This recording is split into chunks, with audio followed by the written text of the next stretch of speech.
In ko smo že pri zadetih poslancih, ki delajo scene, naš ljubi premier Cerar je namreč končno odgovoril na pobudo SDS, da se komplet državni zbor nenapovedano testira za droge.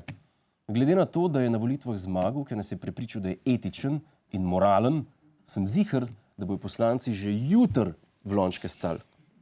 Cerarjeva vlada visokih etičnih standardov je proti.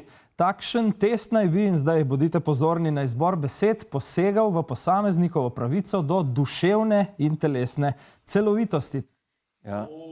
Testiranje poslancev za droge je poseganje v pravico do duševne in telesne celovitosti, kar je eden izmed mnogih eufemizmov iz Cerarjeve nove knjige Kako sem otrokom razložil demokracijo.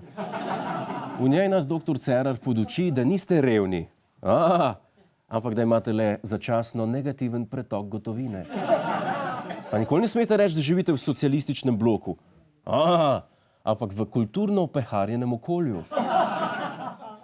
Ko boste na Avtonet prodajali svojo staro kripo, ne napisati, da je rabljeno vozilo, ampak predhodno ljubljeno vozilo. Miro, kaj si ti to požrl, preden si izjavil?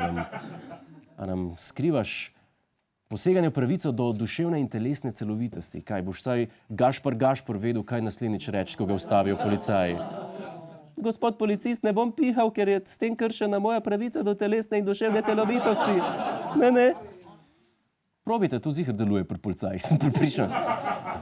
Pa ko bo naslednjič v osnovni šoli aretirali dilerja, moraš nujno reči ministrici Györkös, naj ga spustijo.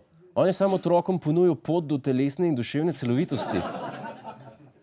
Miro, če je ne jamram, iščem rešitve, tvoja fraza 2016 je ta že zmagala za letošnje leto.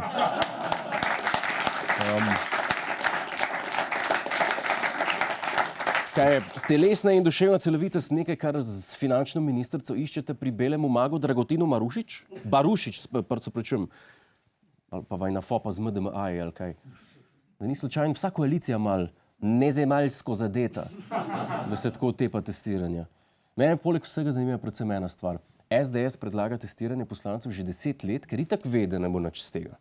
A uganete, kdaj niso tega predlagali? Ja, takrat, ko so bili v vladi. Takrat bi lahko 90 poslancev stestirali in jih poslali naravnost na odvajanje. Sam pa ne bi imeli zakonodajne veje oblasti.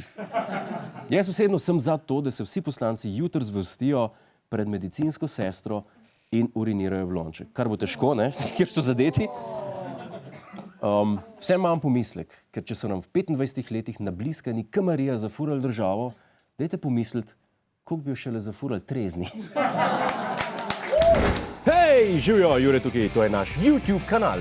Kliknite na ta gumb in se naročite, da boste na tekoče. Pa polajkajte nas na Facebooku in na Twitterju. In vsak četrtek ob 10:30 nas pogledajte na Planet TV. Po pameti!